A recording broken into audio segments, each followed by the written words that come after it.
குர்பானியுடைய சட்டங்கள் என்ன பார்க்கலாம் வாங்க. ஒரு குறிப்பிட்ட நாள்ல நம்ம ஆட்டையோ மாட்டையோ இல்ல ஒட்டகத்தையோ அறுத்து இறைவனுக்காக பலியிடுறது தான் குர்பானின்னு சொல்றோம். குர்பானி வசதி வாய்ப்பு உள்ளவர்கள் மீது கட்டாய கடமையாகும். எதுக்காக குர்பானி கொடுக்கிறோம்? நபி இப்ராஹிம் அலைஹிஸ்ஸலாம் அவர்கள் செஞ்ச தியாகத்தை நினைவு கூறுவதற்காகத்தான். ஏன்னா இந்த ஆட்டையோ மாட்டையோ ஒட்டகத்தையோ குர்பானி கொடுக்கறதுனால அல்லாவுக்கு எந்த ஒரு பலனும் கிடையாது. நம்மளுடைய தக்வாவையும் பயபக்தியையும் அல்லாவுக்காக வெளிப்படுத்துவதற்காகத்தான் இந்த குர்பானி கொடுக்கின்றோம். இதுல எந்த விதமான பெருமையோ முகஸ்துதியோ இருக்கக்கூடாது. நம்ம குர்பானி கொடுக்கக்கூடியவங்க எப்படி நியத்து வைக்கணும்?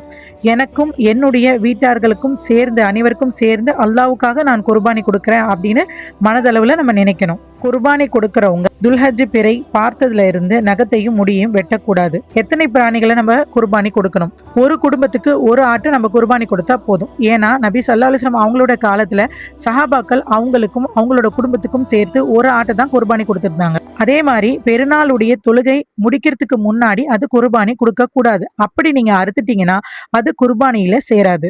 குர்பானிய வீட்லயும் கொடுக்கலாம், திடல்லையும் கொடுக்கலாம். குர்பானி கொடுக்கக்கூடியவங்களே அதை அறுத்தா மிகவும் சிறந்ததாகும். இந்த குர்பானி பிராணியை நம்ம அறுக்கும் போது பிஸ்மில்லாஹி அல்லாஹு அக்பர், அல்லாஹ்வின் பெயரால் அறுக்கின்றேன், அல்லாஹ் மிக பெரியவன் அப்படின்னு துவா ஓத வேண்டும். கூட்டு குர்பானி அப்படின்னா 7 நபர்கள் சேர்ந்து ஒரு ஒட்டகத்தையோ அல்லது மாட்டையோ குர்பானி கொடுக்கலாம். குர்பானி கொடுத்ததுக்கு பின்னாடி அதனுடைய தோலை தர்மம் செய்வது சுன்னத்தாகும்.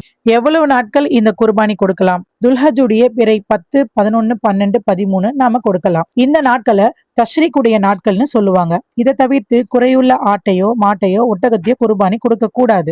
கடன் வாங்கி குர்பானி கொடுக்க கூடாது.